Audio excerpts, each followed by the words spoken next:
Donc, alors, on va parler un peu de l'histoire des Ruth. On a parlé un peu, mais il y a toujours de nouvelles choses à prendre dans cette histoire. Et à la fin, on parlera un peu d'Halachot concernant la fête de Shavuot demain soir. Alors, une petite préface pour cette histoire qu'on appelle l'histoire des Ruth. Comme vous savez, Ruth, c'est un scroll. Il fait partie des 5 scrolls qu'on lit durant les fêtes. Nous, tout le monde le lit que le jour de Shavuot, c'est ça? Mais les Ashkénazes, ils l'écrivent sur un parchemin avec une bénédiction. Ils font une bénédiction là-dessus. Avec une bracha complètement, ils lisent ce scroll. Les Séfarades n'ont pas cette coutume, mais on lit quand même la Megillat Ruth. Alors on va expliquer un peu qu'est-ce qui se passe dans cette histoire de Ruth. Alors voilà, on se trouve à l'époque où il y avait des juges sur l'âme Israël. Il y avait une époque où il y avait des rois, il y avait une époque où il n'y avait pas de rois, il y avait des juges. Et les juges, c'est eux qui dirigeaient et ils jugeaient le peuple et ils leur mettaient sur le droit chemin. Et voilà, à l'époque de ces juges, il y a un homme très riche dans le peuple d'Israël, il s'appelle Elimelech. Elimelech était un des hommes les plus riches en Israël, et malheureusement, la période où l'histoire se passe, c'était une période un peu de famine dans le Ham Israël. Qui veut dire que l'Am Israël se trouve dans une période difficile, les gens n'ont pas quoi manger, et ce qui s'arrivait, les gens commençaient à venir chez Elimelech, lui demander la charité, la tzedaka, parce que c'était un des hommes les plus riches en Israël.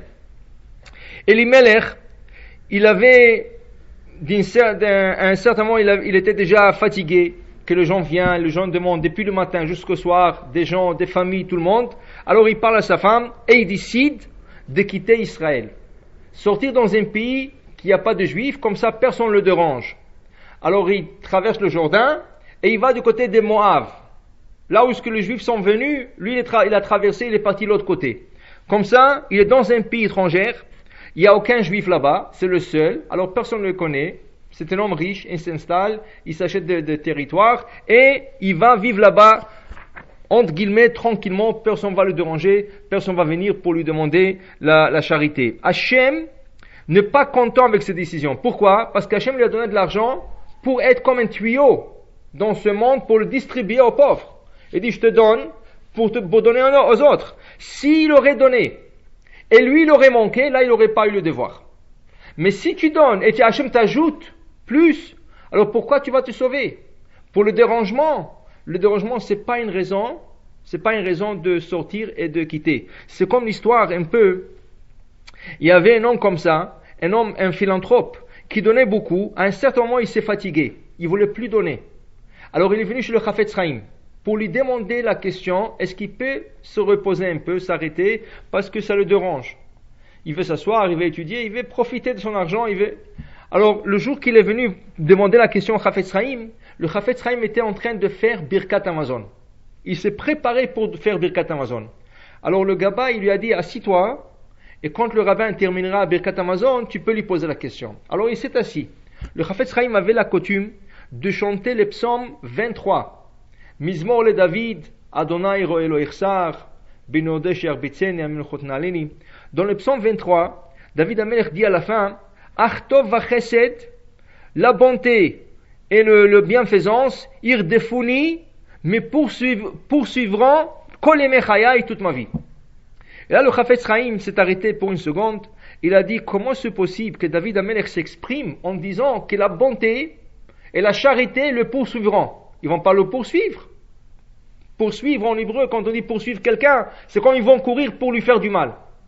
Ils vont pas courir te faire du mal, au contraire. Ils t'entourent, pas ils te poursuivent. Et le Chafetz Chaim disait, de là on comprend, même si une personne est occupée de faire la charité et faire la bonté, et des fois ça le dérange, et des fois ils sont comme ça la poursuit, David Amelech dit, Irdefuni kol yemei chayai, toute ma vie je m'occuperai de la charité et de la bonté. Maintenant le Chafetz Chaim n'avait pas à dire encore un mot de plus, il a continué avec son Birkat Hamazon, mais l'invité a tout de suite compris, la question qu'il est venu demander le Chafetz Chaim a été répondue Rien que dans la préface du Birkat Hamazon du Chafetz Chaim, et là, il avait plus de questions à demander. Une fois que le Chafetz Chaim a terminé son Birkat Hamazon, lui a demandé quelle est votre question. Il a dit, Rabbin, vous l'avez déjà répondu, c'est même pas la peine de vous poser la question. Mais voilà ici, dans notre cas, Elimelech décide de se décharger de son obligation de s'occuper de ses frères, et Hachem n'est pas content avec cette décision. Malheureusement, Hachem lui prend sa vie et il décède. Les enfants qui étaient tout jeunes se trouvent dans un pays étranger avec leur mère, mais là, comme il n'y a pas de juifs, il n'y a pas une communauté juive à fréquenter, le seul fille qui avait l'entourage, c'est des filles non juives. Et les deux, malheureusement, ont épousé deux filles non juives. Une s'appelait Orpa, la deuxième s'appelait Ruth. Un des garçons s'appelait Machlon, l'autre s'appelait Chilion. Et là, Hachem n'est pas du tout content avec ce que les garçons sont en train de faire. Le premier décède. Ça, et ensuite le deuxième frère décède. Et là, malheureusement, la femme, Naomi, qui est la femme de Elimelech, elle reste veuve de son mari, et elle aussi, elle est en deuil pour ces deux garçons, Machlon et Chilion, qui sont décédés, et elle reste maintenant avec deux belles filles qui ne sont pas juives. Alors là, elle décide de retourner dans son peuple. Elle a tout perdu, toute la fortune de son mari est perdue, elle a perdu sa famille, elle n'a rien encore quoi perdre, alors elle décide de retourner en Israël, main vide, mais au moins elle va être chez elle. Là, elle demande à ses deux belles filles, Orpa et Ruth, de chacune prendre une voie, ça veut dire chacune aller dans son côté et de refaire leur vie parce qu'elles étaient jeunes, ces filles-là. Alors il dit, retournez chez vous, faites chacune votre vie, remariez-vous et bâtissez vos familles. Et moi, dit Naomi, je retournerai à mon peuple et je vais voir qu'est-ce que je vais faire. Alors il y a la première, Orpa. Au début, elle voulait pas quitter sa belle-mère, quand même ils étaient en bonne relation, mais quand la belle-mère a insisté, Vatishak lechamota, elle embrasse sa belle-mère et il se quitte. Elle a quitté. La deuxième, Ruth, elle lui dit, Ba'asher telechi elech, là où tu iras, j'irai. Ça, et là, Naomi essaye de la faire désister. Il dit, regarde, toi, moi je suis juive, je vais retourner dans le pays des Juifs, toi tu n'es pas juif, tu n'as rien à voir, et en plus de ça, c'est une princesse. Ruth, son grand-père, c'était le roi.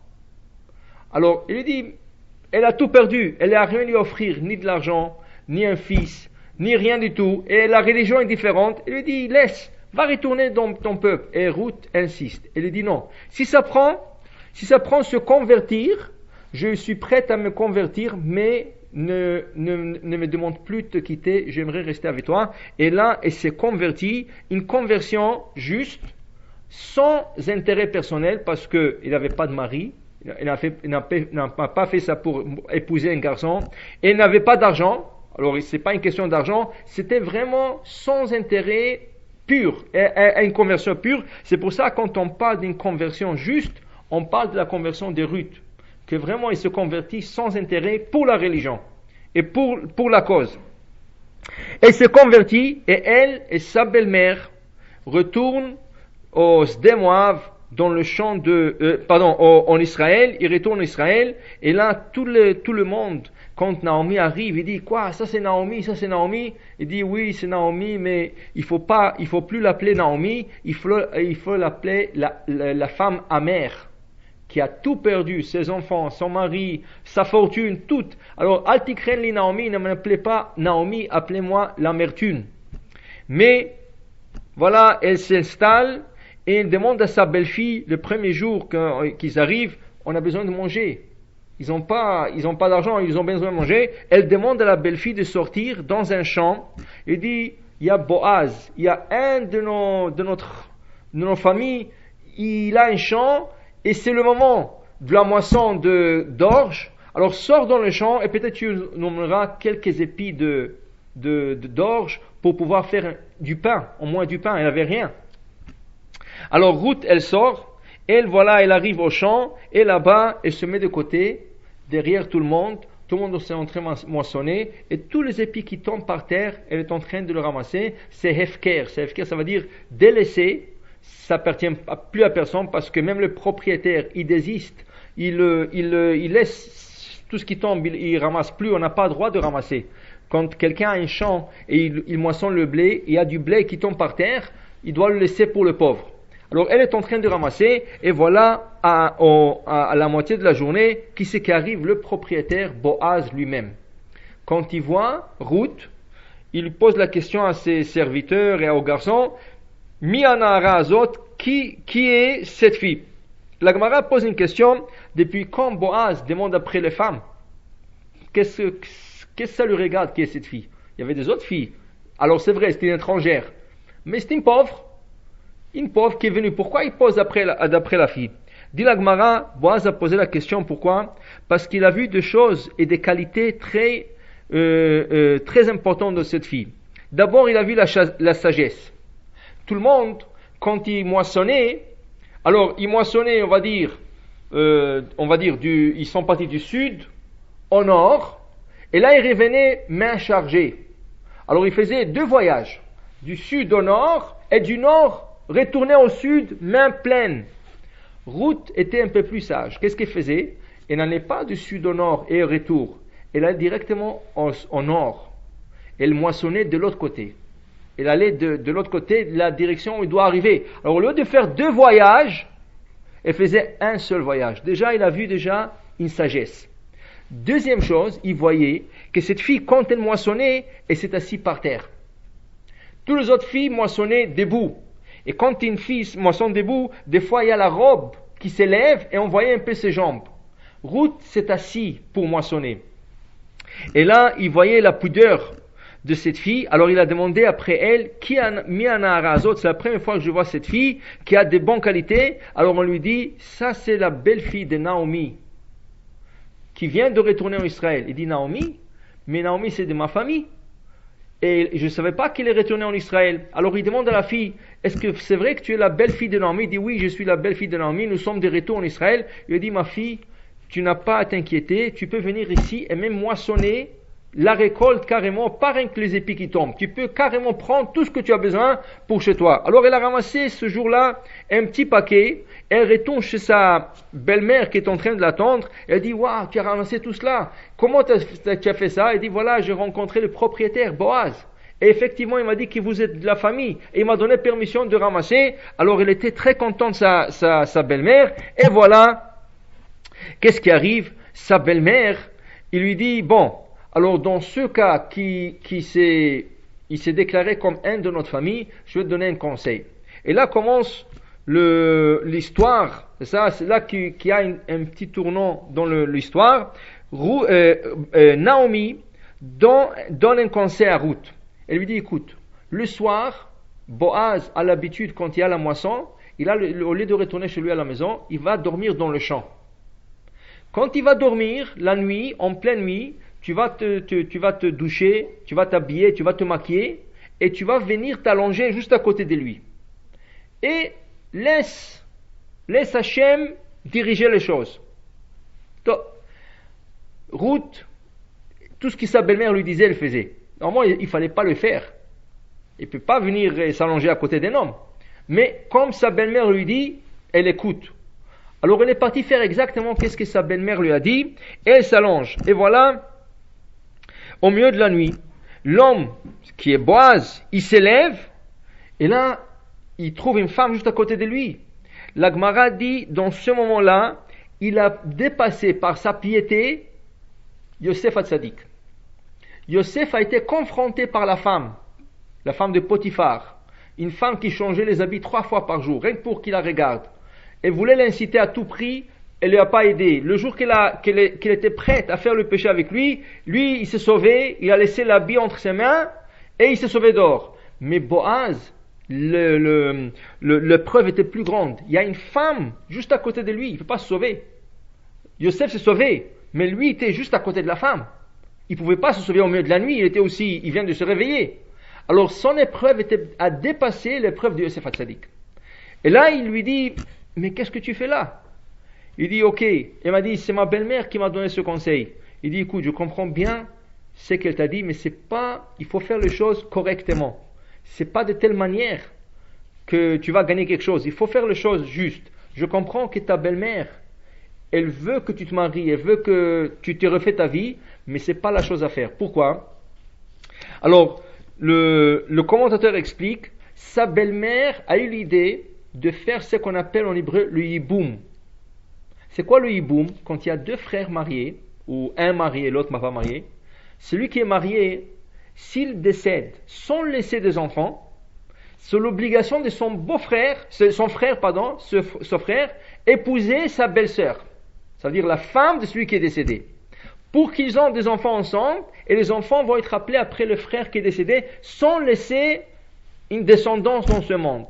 Ça s'appelle le hiboum. À l'époque, il faisait pas rien qu'avec le frère, il faisait ça d'une autre manière aussi. On trouve déjà une histoire comme ça en premier temps dans la Torah, le temps de Yehuda et Tamar. Yehuda, c'est le fils de Yaakov. Tamar, c'est sa belle-fille. Elle est mariée avec son fils, Machlon, qui décède. Alors, Yehuda donne ordre à son autre fils, qui est Chilion. Il dit, tu vas épouser ta belle-sœur parce que son mari vient de décéder. Il épouse la belle-sœur et lui aussi décède. Là, il a perdu deux maris, deux frères. Et là, il y a un troisième frère, c'est ça qui s'appelle Shelah. Et Yehuda, il dit non. Déjà, elle a perdu deux maris, je ne peux pas me permettre de perdre le troisième fils. Alors il lui dit, écoute, il est jeune encore, il est jeune et il va grandir, on verra bien. Mais Rashi explique, tout ça c'est rien que pour la repousser. Peut-être elle trouvera un mari entre-temps pour ne pas qu'elle se marie avec le troisième. Mais elle attendait. Elle voyait que Shelah est déjà, il est arrivé à l'âge de mariage et Yehuda ne fait pas un pas pour lui offrir. Qu'est-ce qu'elle a fait? Elle s'est déguisée. Et s'est assise sur un chemin d'intersection, et à la fin, elle a eu des enfants avec son beau-père. Ça? Et pourquoi? Parce qu'elle a fait ça pour la mitzvah de Yiboum. Elle voulait absolument avoir la descendance de la famille de Yehuda. C'était une chose permise à l'époque, c'est ça? Pas plus aujourd'hui, après que la Torah a été donnée, mais Yehuda, c'est avant le don de la Torah. C'était avant le don de la Torah. Et dans notre histoire aussi, Ruth essaye d'avoir le hiboum de Boaz. Mais Boaz lui dit, attention, il y a quelqu'un qui est plus proche que moi, qui a de liens de la famille qui est plus proche que moi. Alors il dit, il faut que tu retournes chez ta belle-mère et demain matin, je m'occuperai de voir si l'autre que la Megillah ne donne pas son nom. Ploni Almoni, monsieur X. Il dit, comment il s'appelle, on ne sait pas. Il dit, mais je m'occuperai demain pour lui poser la question. On lit que le lendemain, Boaz vient dans le marché, là où il y avait tout le rabbin, et il s'assoit là-bas, il attend. Et voilà, au milieu du jour, il y a le Ploni Almoni, celui qui est supposé d'être posé la question, il passe, et Boaz lui dit, est-ce que tu sais que Naomi est de retour? Est-ce que tu sais que ses deux enfants sont morts? Il y a une belle-fille qui est retournée avec elle. Et toi, tu es le plus proche lien de famille avec cette famille. C'est à toi à prendre la fille et le champ qui a été laissé déjà par Elimelech, tu vas l'hériter. Là, il dit non, écoute, moi, je ne suis pas intéressé. La femme était mariée 2 fois déjà. Elle a perdu ses 2 maris. Moi, je ne suis pas intéressé dans cette mitzvah. Il dit, tu es sûr? Il dit oui. Il dit alors tu es prêt à le dire devant le rabbin ici, le témoin? Il dit je vous déclare que je ne suis pas intéressé à cette mitzvah. Alors il lui dit bon, tu es libre. Il a renvoyé et il a appelé Ruth. Et en présence de ces rabbins-là, on dit rabbin, il a épousé Ruth. Et là, c'est à partir de qu'on avait 4 générations jusqu'à arriver à David Amelech. Oved, 3 générations. Oved, Ishaï et David. Ça, et là que David Amelech est né. Alors Ruth, c'était la mère de David Amelech. Intéressant, de l'autre côté, l'autre belle-fille qui a quitté sa belle-mère, elle va se marier et elle a eu comme garçon Goliath. Alors elle va devenir la mère de Goliath. Ça veut dire que David et Goliath sont des cousins. Parce que la grand-mère de David et la mère de Goliath, elles sont de belles sœurs. Alors ils sont comme des cousins loyers un peu, mais c'est comme des cousins. Et à la fin, Goliath, il va essayer de faire honte au peuple d'Israël. Et qui c'est qui va prendre la revanche? David, qui va le tuer. Pourquoi? Parce qu'il faisait honte au peuple d'Israël. Il a maudit, il a blasphémé Hachem. Dans ce cas, c'est David qui va prendre revanche de lui. Pourquoi? Parce que une de belle-fille était sincère, loyale à sa belle-mère. L'autre, elle a tout de suite quitté. Alors voilà, il y a toujours, à cause de fait que l'histoire, ça veut dire que le bien prend revanche du mal. Bon, ça c'est un détail qui est de côté. Là aussi, le Ohr HaChaim HaKadosh dit, il fallait absolument que ça se passe de telle manière. Qui veut dire, il fallait absolument que la belle-mère, dans ce conseil, ça veut dire, elle savait pas, mais du ciel, ils l'ont arrangé de telle manière, que la belle-mère donne le conseil à sa belle-fille d'aller s'allonger à côté de Boaz, la nuit, et tout ce qui est arrivé. Pourquoi? Ils disent que l'âme de David était capturée dans l'écorce du mal. Qui veut dire que toutes les forces du mal dans le ciel capturaient l'âme de David. Il ne laissait pas l'âme de David descendre sur terre. Pour que l'âme de David descende sur terre, il fallait passer par une situation qui paraît un peu comme un péché. Qu'une fille vient s'allonger à côté d'un homme, et après ça, lui il se marie avec elle. C'est un hiboum, mais c'est un hiboum pas direct, c'est pas deux frères. C'est un familier de la famille. Mais il fallait absolument que ça passe par là, dit le Ohr HaChaim HaKadosh. Pourquoi? Sinon, l'âme de David ne serait jamais descendue sur terre. C'est grâce à cet acte que l'âme de David est sortie de la force du mal, est venue sur terre. Exactement ce qui est arrivé avec Tamar et Juda. Tamar, c'était la belle-mère de Juda. Et quand même, elle était avec son beau-père. Et c'est grâce à ça qu'on a eu Peretz. Peretz, c'est la première génération. Ça veut dire Yehuda, Peretz. Peretz, c'est la deuxième génération. Il y a 10 générations, depuis Yehuda jusqu'à David. Et la deuxième génération, c'est Peretz. Et c'est à partir de lui que toute la lignée de David, du royaume de David, va descendre. Et c'est à travers aussi, entre guillemets, un péché. Parce que sinon, l'écorce du mal n'aurait jamais laissé la naissance de David. Alors il fallait passer par ces situations pour que David naisse dans le monde. D'ailleurs, le Midrash nous dit que David Amelech aurait dû naître et mourir après 3 heures après sa naissance. C'est Adam Arishon, quand il a vu David, il a vu toutes les générations. Quand il a vu David, il dit, mais si lui va mourir, comment on aura le livre de Tehillim? On n'aurait pas pu avoir le livre de Tehillim. Et c'est vrai que la Gemara dit que le livre de Tehillim allait être écrit par un non-juif, le roi Nebuchadnezzar. C'est lui qui a détruit le temple, il allait écrire un livre de Tehillim. Et on dit que ces louanges dépassaient les louanges de David.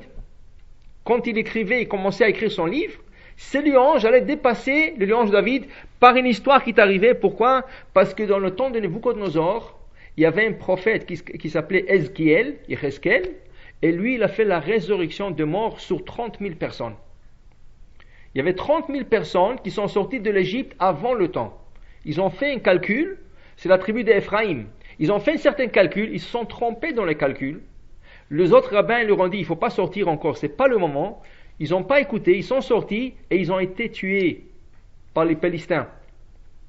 Là, Akadosh Baruch Hu voulait, il parlait au prophète Yecheskel. Il lui dit, tu sais, il y aura un moment où je vais revivre tous les morts. Il y aura la résurrection des morts. Et le prophète ne croyait pas. Il dit, Akadosh Baruch Hu, comment vous allez prendre un cadavre qui est mort il y a 100 ans, ou 200 ans, 1000 ans, ou 2000 ans, parce que la résurrection des morts, elle va se faire depuis Adam. Le compteur va revenir en arrière jusqu'à Adam. Ça veut dire que tous ceux, le million de personnes, des milliers de personnes qui sont morts, ils vont revivre. Mais d'abord, comment c'est imaginable qu'une personne après 100 ans, 200 ans, 500 ans, ou déjà il se trouve à l'état de poussière dans son tombeau, comment il peut revivre? Et quand je vous dis, tu doutes ma parole? Il dit, voilà les 30 000 qui sont morts en sortant de l'Égypte plus tôt, tu vas leur faire revivre. Et il a fait revivre 30 000 personnes. Et là, le roi Nebuchadnezzar, qui était ému, il ne croyait pas ses yeux parce qu'il a vu. Alors il commençait à faire louange à Akadosh Baruch Hu et écrire un livre de Tehillim. Mais là, Dieu a envoyé l'ange Gabriel pour l'arrêter. Il lui a frappé sur la bouche et il s'est mélangé, il ne pouvait plus continuer. pour vous dire que si Chas v'Shalom, David Amelech, serait né et mort après 3 heures, on aurait eu le livre des Télim, mais par un non-juif. Mais Hachem voulait absolument pas qu'il l'écrit. Pourquoi? Parce que ce non-juif a été impressionné par un événement d'une heure, une résurrection de mort de 30 000 personnes. David Amelech, il a pris 70 ans pour écrire le Télim. C'est pas un jour, c'est pas 2 jours, c'est pas une semaine, c'est pas un an, 70 ans. Chaque fois qu'il avait quelque chose à dire à Kadosh Baruch Hu, il composait un psaume. Et c'est pas qu'il s'était inspiré comme ça sur le champ. Ça lui prenait 2 mois et 2 mois pour écrire un psaume. C'est ça? Alors, c'est pour ça qu'Akadosh Baruch Hu a choisi David et il a permis que son âme descende sur terre à l'intermédiaire, si vous voulez, entre guillemets, comme des péchés, mais son âme absolument, il fallait qu'elle vienne et qu'il nous donne le livre des Télim. Maintenant, on sait une chose. On sait que David Amelech, c'est écrit que toujours, il s'est réveillé à minuit. Il avait comme un violon ou une harpe à côté de son cheveu de lit. Il avait comme une fenêtre. La fenêtre était ouverte. Et là, vers la matinée, après minuit, quand il y a le vent qui souffle, le vent soufflait sur le corde de l'harpe et du violon. Ça commençait à jouer. Et là, David se réveillait. Et là, il composait ses Télim et il restait étudié jusqu'au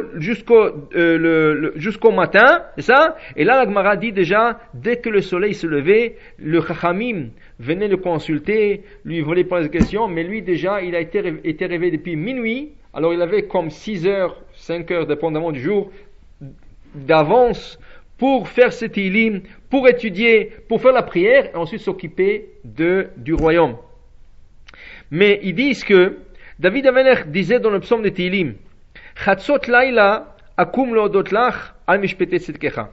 C'est à minuit que je m'ai toujours réveillé pour te remercier sur ta justice. Comme ça disait David Amelech.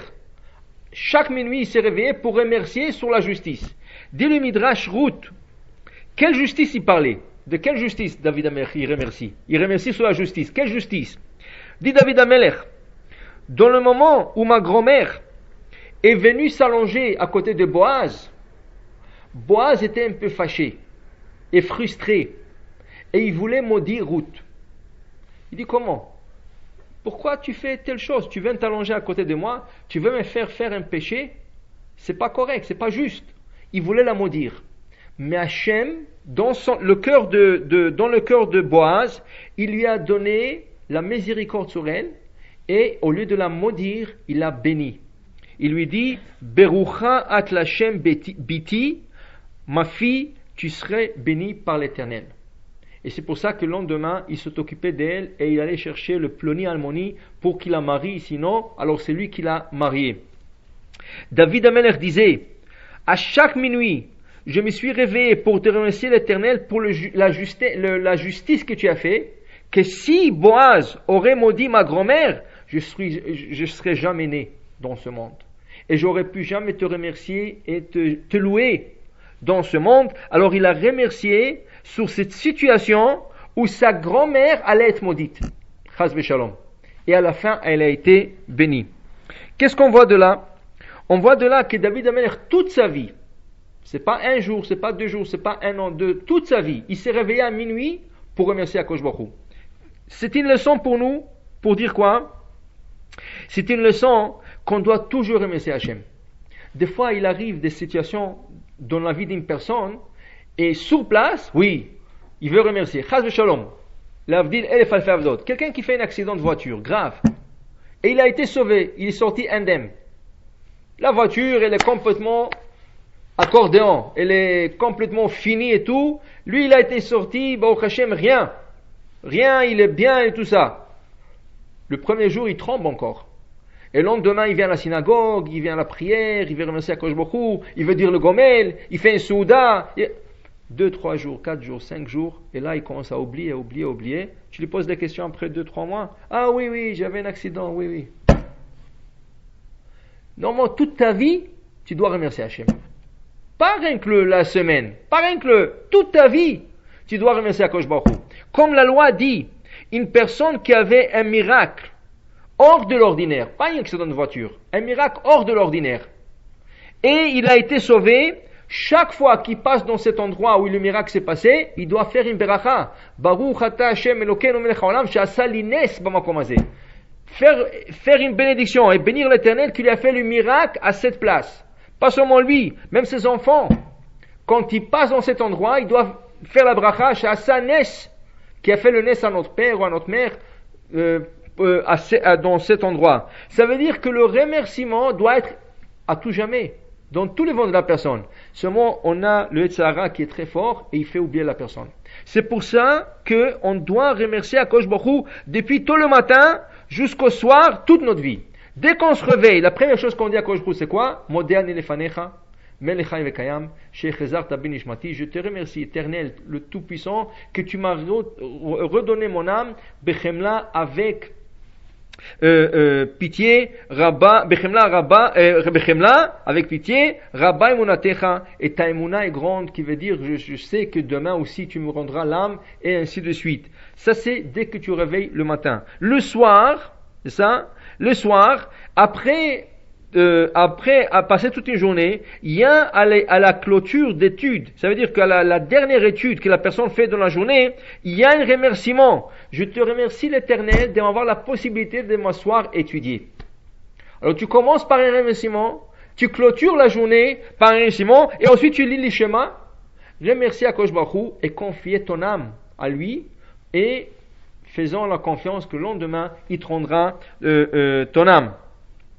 Une personne, il fait une chose qui est naturelle et banale, il va à la salle de bain, quand il sort, il fait la bracha de Asher Yatzar. Il remercie Akadosh Baruch Hu pour pouvoir se soulager. Quand cette personne mange, il fait la bénédiction du Birkat Hamazon.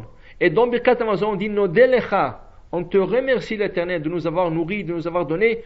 Ça veut dire que si on regarde à travers la journée d'une personne, on doit remercier Akadosh Baruch Hu tout à travers d'une journée. Mais c'est pas une journée, c'est des années et des années jusqu'à le dernier jour de la personne. David Amelech, il a pris sur lui plus que la normale. Une autre personne, il peut remercier durant la journée. Lui, c'est un roi. La Gemara dit, tout le roi se réveille à la 3e heure de la journée. De là, on apprend une halakha, une loi, qu'on peut lire le schéma jusqu'à la 3e heure après la sortie du soleil. C'est-à-dire que quand le soleil sort, 3 heures, tu as encore pour lire le schéma. Pourquoi? Parce que le roi, il se réveille à la 3e heure. Le roi qui va aller dormir tard, lui, il se réveille pas à 6 heures du matin, à 7 heures du matin. Il se réveille 9 heures, 10 heures, doucement. Puisque le roi, il se réveille à 3 heures de la journée et il peut lire son schéma, de là on apprend que tous les juifs sont considérés comme des rois, le statut d'un roi, et ils peuvent lire le schéma jusqu'à 3e de la journée. David Amelech, non, il n'a pas fait, jamais il a fait ça. David Amelech, à minuit, il s'est réveillé. La Gemara dit, David Amelech ne dormait presque pas. Il dormait 60 souffles. Ça veut dire que, même quand il allait dormir pour une heure ou 2 ou 3 qu'il dormait, il prenait 60 souffles, il comptait même. 1 souffle, 2 souffles, 300. Au 59e souffle, il se réveillait. Il ouvrait les yeux. Et il refermait les yeux. Il prenait encore 59 souffles et il se réveillait. Toute la nuit comme ça, 3 heures comme ça, 4 heures comme ça, jusqu'à minuit. Minuit, il se réveillait complet. Et là, il était prêt pour sa journée. Il dormait presque pas. Mais c'est un roi. Il a le droit de se reposer, il a le droit de prendre son temps. Mais non. Il a dit, parce que vous avez fait la justice à ma grand-mère, il faut que je vous remercie toute ma vie. Et de quelle manière? Il a pris sur lui de toute sa vie de ne pas dormir. Et se réveiller à minuit et remercier Akadosh Baruch Hu. Bon, ça c'est un exemple peut-être extrême. Oui, mais quand même, l'idée est qu'une personne doit toujours remercier Akadosh Baruch Hu. Et voilà, on arrive. Et ça, avant de cela, il y a aussi un sacrifice intéressant. Vous savez que parmi les sacrifices qu'il y a un sacrifice qui s'appelle Korban Toda, le sacrifice de remerciement. Quelqu'un qui va en voyage, ou quelqu'un qui quelque chose lui arrive et il veut remercier Akadosh Baruch Hu, il emmène un sacrifice de remerciement. Les sacrifices, il y a plusieurs sacrifices. Chaque sacrifice est mangé dans un laps de temps différent. Par exemple, il y a un sacrifice qui s'appelle Shlamim. Le Shlamim, vous avez 2 jours et 1 nuit pour le consommer. À partir qu'on l'a abattu, on a fait la shrita à ce sacrifice, vous avez 2 jours et 1 nuit. pour le manger. Ça veut dire, si c'est abattu le dimanche, au matin, vous avez dimanche soir, lundi, jusqu'avant le coucher de soleil. Si vous ne l'avez pas mangé au complet, tout ce qui reste, c'est à brûler. Vous ne pouvez plus le manger. Et ça, il y a des règles dans le sacrifice.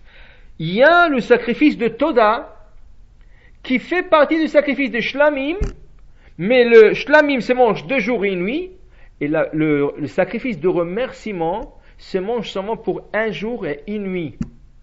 Ça veut dire, si vous l'avez abattu le dimanche, vous avez le dimanche matin et le dimanche soir. Dès que le soleil se lève le lundi matin, on doit brûler le restant de sacrifice. La question, pourquoi si ça fait partie du shlamim, pourquoi c'est pas 2 jours et une nuit comme le shlamim? C'est un dérivé du shlamim. Pourquoi pas 2 jours et une nuit? 2 réponses. Première réponse, le Toda, le sacrifice de Toda, il est accompagné par 40 pains. Il faut, quand quelqu'un emmène un sacrifice de Toda, le sacrifice lui-même, c'est un taureau, c'est un veau, une chèvre, quelque chose comme ça, il doit emmener 40 pains avec. 40 pains, pourquoi 40 pains? Ce 40 pains, ils doivent être mangés, selon la loi maintenant, 1 jour et une nuit. Comment est-ce possible une personne qui va manger 40 pains 1 jour et une nuit? Combien de pains tu peux manger? Alors, obligatoirement, qu'est-ce qu'il fait cette personne qui emmène le Toda? Il va emmener sa femme, ses enfants, ses amis, sa famille, pour donner à chacun au moins 1 pain. Alors ça veut dire qu'il est accompagné minimum de 39 personnes. Minimum. C'est ça? Et c'est pas tous les 39 qui mangeaient une miche de pain. Alors il faut distribuer le pain pour ne pas que ça reste. Alors c'est sûr qu'il aura 30, 40, 50 personnes. Pourquoi ça? L'idée était le forcer de le manger 1 jour et une nuit. Et il aura 40 pains à manger qu'il distribuera à ses amis. De telle manière, il va expliquer à tout le monde pourquoi j'ai emmené ce sacrifice. Voilà le miracle qui m'est arrivé. Et là, il va propager le miracle parmi sa famille, ses amis. Il va dire au moins à 30, 40, 50 personnes, voilà le miracle. Et on sait que chacun il a 2 ou 3 amis. Alors tout le monde se rend le miracle qui lui est arrivé. Ça, c'est une des raisons pourquoi on le faisait manger 1 jour et une nuit et 40 pains pour qu'il propage le miracle. Deuxième explication du Admor de Gour qui disait pourquoi manger le sacrifice de ce remerciement 1 jour et une nuit? Parce que chaque jour il faut remercier Hachem. Et le remerciement d'aujourd'hui, il ne doit pas être le même que demain. Alors tu as quelque chose à remercier Hachem aujourd'hui. Demain, quand le soleil va se lever, c'est un autre remerciement. Et si tu veux emmener un sacrifice, on mène un autre, mais pas le même. Le même ne s'étale pas sur 2 jours. Pour dire que chaque jour, il faut remercier Akadosh Baruch Hu, et chaque jour, on a quelque chose de différent à louer à Akadosh Baruch Hu pour ce qu'il nous fait. C'est pour ça qu'il ne se mange pas pour 2 jours. Il se mange une seule journée. Maintenant, dans la fête de Shavuot, nous remercions Akadosh Baruch Hu. C'est quoi le remerciement? Le remerciement, c'est la bracha qu'on fait sur la Torah.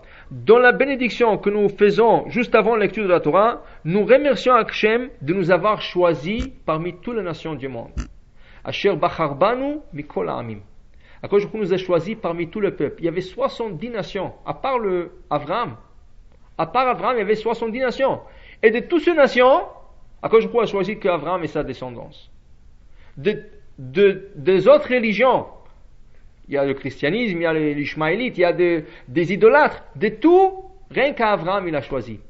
On remercie Akadosh Baruch Hu de nous avoir choisis et de nous faire le peuple élu, le peuple choisi par Hachem, on le remercie. Mais, il faut savoir, c'est une tâche difficile.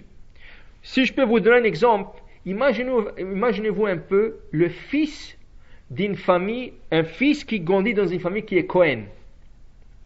Pas aujourd'hui c'est un peu différent, mais au temps du temple.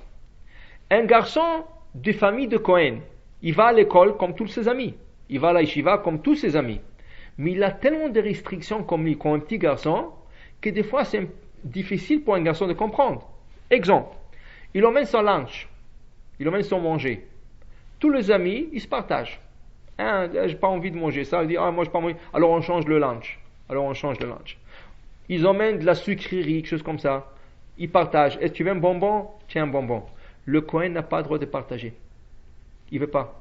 Il ne partage pas avec les autres. Pourquoi? Tout son manger, c'est la trauma, c'est manger sacré, il ne veut pas partager. Il ne peut pas prendre des autres, parce que les autres, lui, est obligé d'être d'un niveau de pureté, toujours, les autres ne sont pas obligés de l'être. Alors peut-être, s'ils sont impurs, quand ils touchent leur manger devient impur, il ne peut pas manger. Alors il ne peut pas ni recevoir, et ni donner. Alors il est déjà un peu isolé. Il y a une amie de la classe qui est à l'hôpital. Et tout le monde va aller le visiter. Bikur Cholim. Lui, il ne peut pas aller. Un Kohen n'a pas le droit d'aller à l'hôpital, visiter un malade. Pourquoi? Si quelqu'un décède à l'hôpital, il devient impur. Il ne peut pas. Alors tout le monde fait Bikur Cholim, il ne peut pas.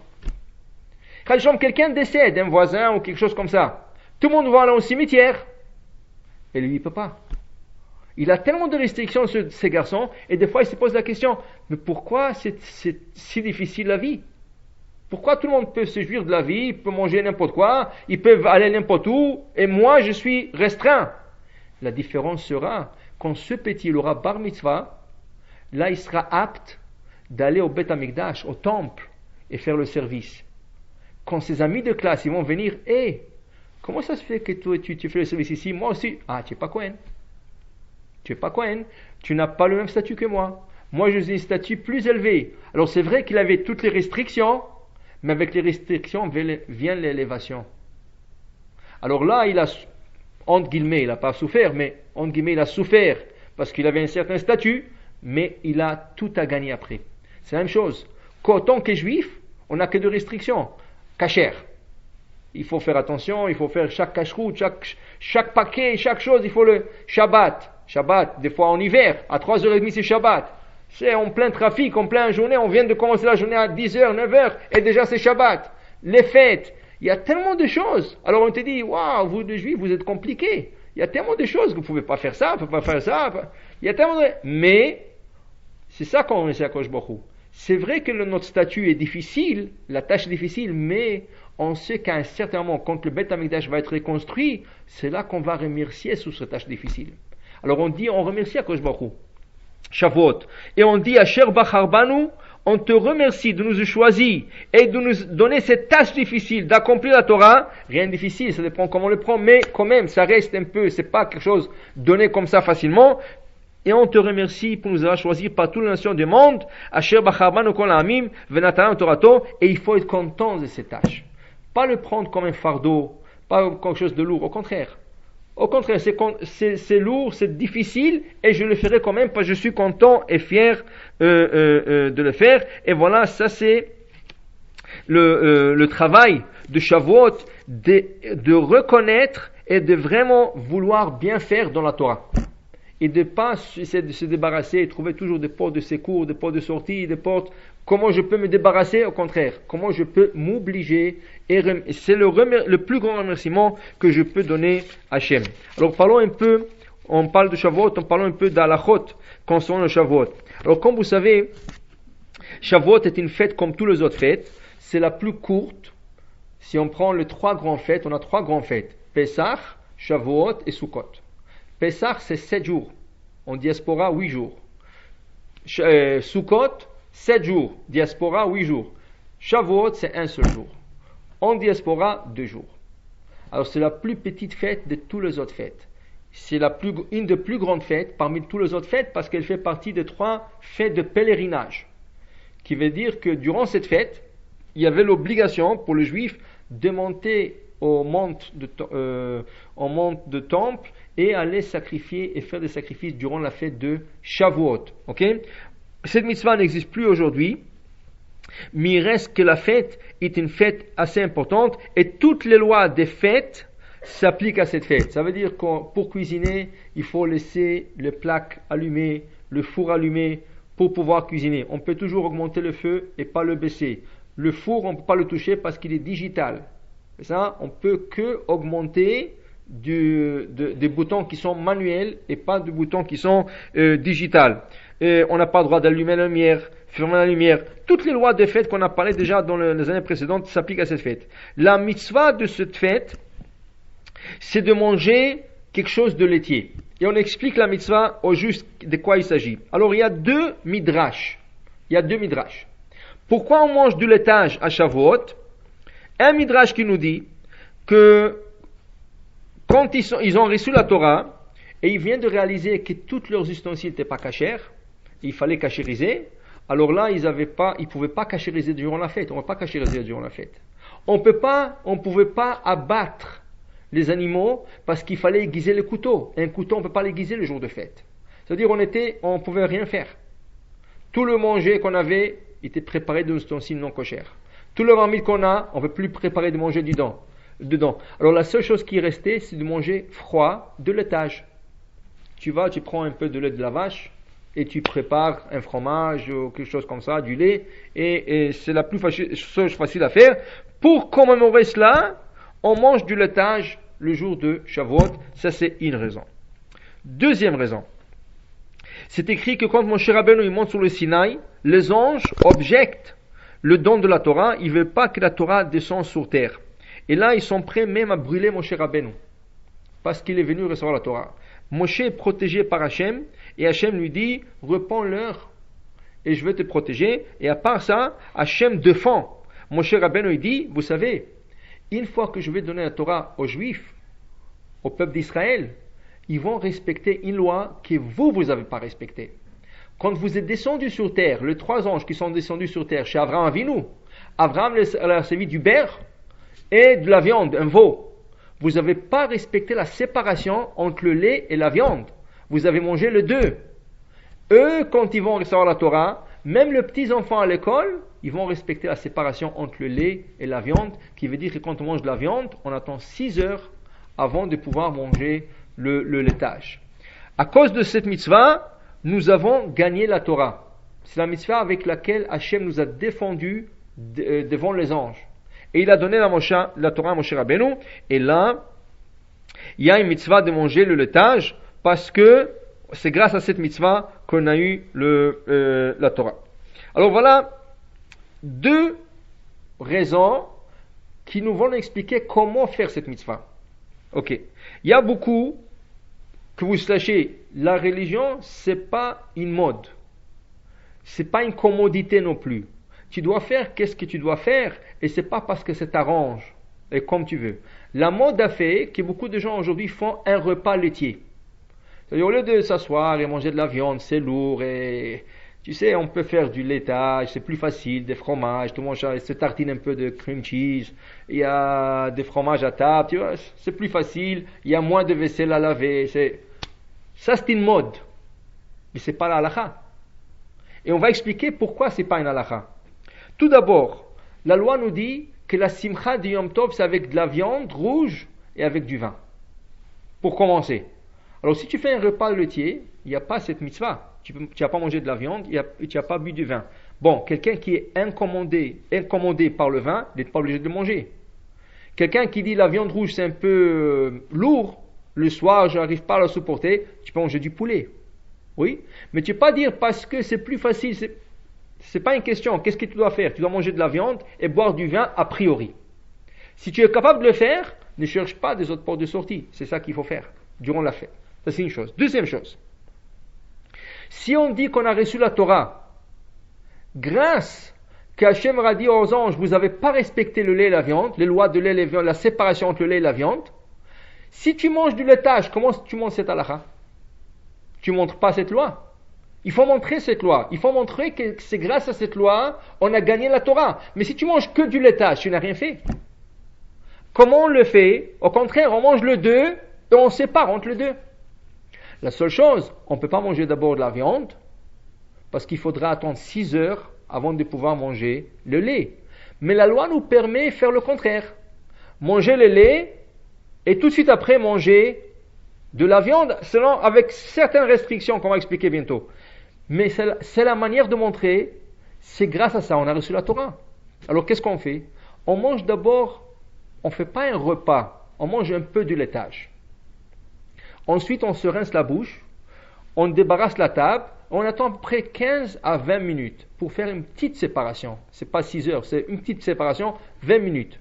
Et là, une fois que tout est débarrassé, on prépare la table pour une deuxième fois, et là, on va se laver les mains, et on va s'asseoir manger le repas de la fête avec de la viande et avec du vin. Là, tu as montré que tu as séparé entre le lait et la viande. On ne pouvait pas faire le contraire, parce que si on aurait pu faire le contraire, on aurait fait. Et ça ne serait pas montré, parce qu'il y aura 6 heures de laps de temps entre les deux. Là, on mange dans le même repas et le lait et la viande. Le premier, c'est pas un repas, c'est rien qu'un kidouche comme ça, un apéritif, si vous voulez. L'autre, c'est carrément un repas. Les Ashkénazes, par exemple, les Ashkénazes, ils ne suivent pas la loi qui est écrite dans le Shulchan Aruch Ashkénaze. Mais regardez qu'est-ce qu'il a dit l'opinion Ashkénaze, le Rama. Le Rama, il dit, il faut faire le kidouche et il faut avoir 2 pains à table. Le premier pain, il est mangé avec du fromage, ça veut dire on se lavait le main carrément. On mange le premier pain avec du fromage. Le fromage, toutes sortes de choses laitiers. Une fois terminé, on débarrasse la table, on enlève tout, et le deuxième pain, le deuxième miche de pain, est pour manger la viande. Alors selon le Rama, les deux choses sont carrément un repas. Le lait est un repas, et la viande est un repas, mais le même repas. 2 miches de pain qui vont être séparées, et les 2 miches de pain vont représenter le sacrifice de Shavuot.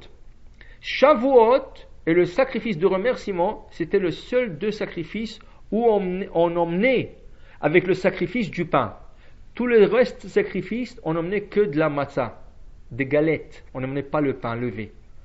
Shavuot, c'était une des 2 fêtes où on emmenait le pain. Et combien de pain? 2. Parce que Shavuot, c'est la nouvelle récolte de blé. Alors le Kohanim préparait 2 miches de pain et c'est ça qu'ils sacrifiaient sur l'autel. Pour montrer cela, dit le Rama, on prend 2 chalotes, mais normalement dans un repas on mange une chala, on laisse l'autre pour le lendemain ou pour l'autre repas. Dans ce repas de Shavuot, on mangera le 2. La première chala avec de lait, la deuxième chala avec de la viande, avec une séparation, et c'est comme ça qu'on monte la séparation. Les Ashkénazes ne font pas cela, même si le Rama il a écrit, mais pour vous dire, même si on fait avec une miche de pain, c'est-à-dire 2 pains, mais on mange une, on fait le kidouche, et après on fait le repas. Comment on le fait exactement? Arrivé de la synagogue, on fera le kidouche sur le vin, et après on sortira le taj. Alors on mangera de l'étage, il faut assurer de manger quelque chose qui est maisonnote. Ce qui s'appellera c'est maisonnote. Cheesecake, des blintzes, il y a toutes sortes de crêpes, toutes sortes de choses. Il y en a qui mangent le bar cox, le petit couscous israélien, ça, pour manger 30 grammes de ce maisonnote, chacun.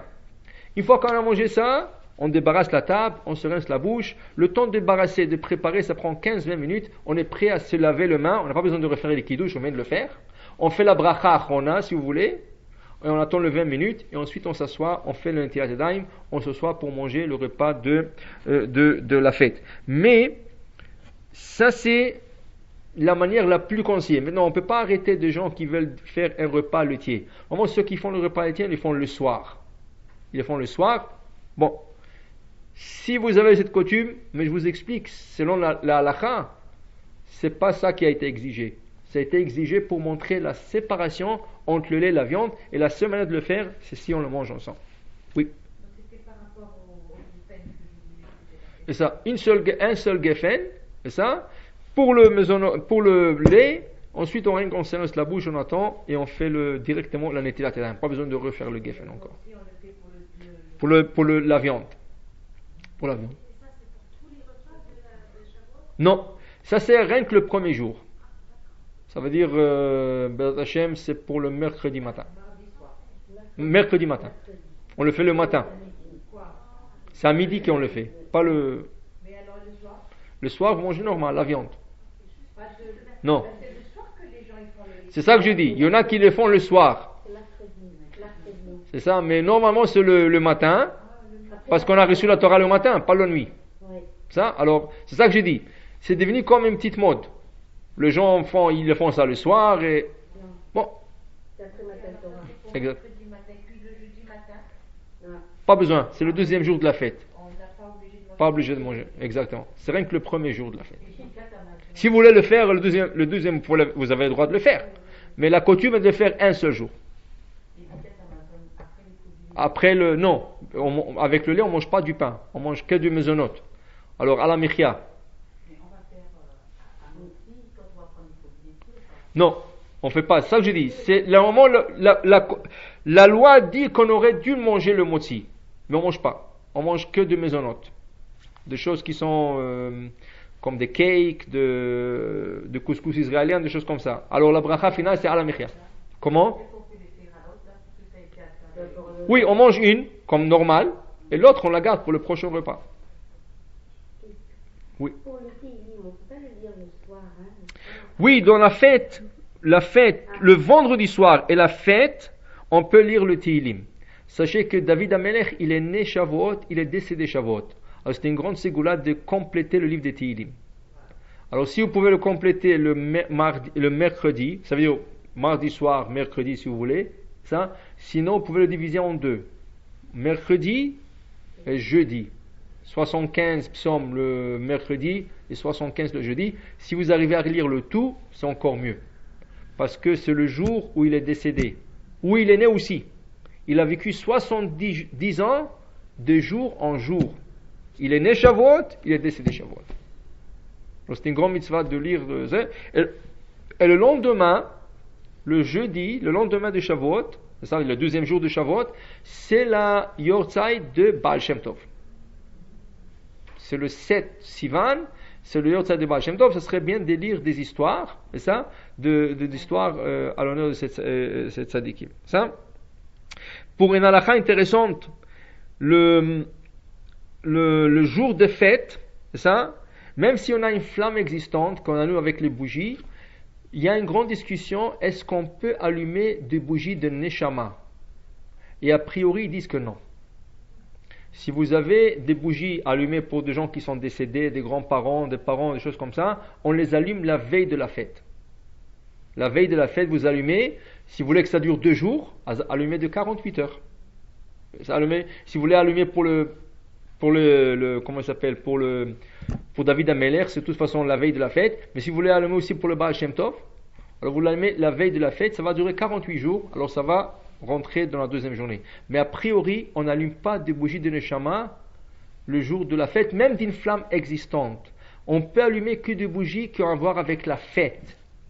Alors les bougies de la fête, c'est ça, le 2 soirs qu'on est obligé, à part ça, on ne peut pas. Alors, c'est discutable.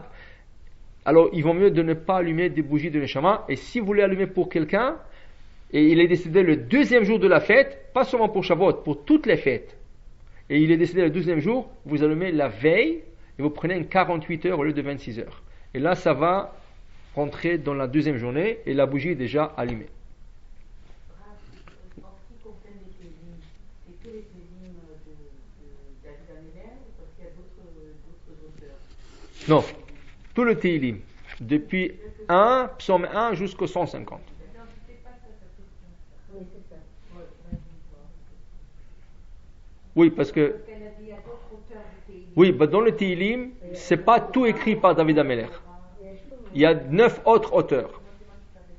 C'est ça? Il y a 9 autres auteurs. Il y a Avraham Avinu qui a écrit un psaume, Moshe Rabbeinu qui a écrit un psaume, il y a les enfants de Korach qui ont écrit un psaume. Alors il y a 9 comme ça, autres personnes, c'est ça? Mais nous on lit le tout. Comment? Shlomo Amelech aussi, c'est ça? Alors il y a 10 en total, avec David Amelech 10. Mais David il a écrit la majorité des Tehillim. Alors quand on lit les Tehillim, tout se réfère à David. Alors on le lit depuis le début jusqu'à la fin, a priori. Oui. Est-ce qu'on peut utiliser la flamme du Ner Neshama pour allumer nos bougies? Non. Vaut mieux pas. Mais si vous n'avez pas une autre source de feu, vous pouvez le faire. Mais a priori, on n'utilise pas les bougies de Neshama pour... ni même ceux qui, ils fument, ils n'ont pas le droit d'allumer le feu de là-bas. C'est quelque chose qui a été réservé pour le gens décédés. Ça serait bien. Mais si votre bougie que vous avez préparée pour allumer les flammes s'est éteinte, alors oui, a posteriori, vous pouvez utiliser cette lumière. Et si vraiment la bougie s'éteint complètement, on n'a plus de feu, qu'est-ce qu'on fait? Alors vous avez des voisins ou des amis ou la synagogue, vous prenez une bougie, vous allez chez eux et vous allumez. C'est bon? Attention. Alors, Chag Sameach et on vous verra la semaine prochaine. Attention. Merci. Attends.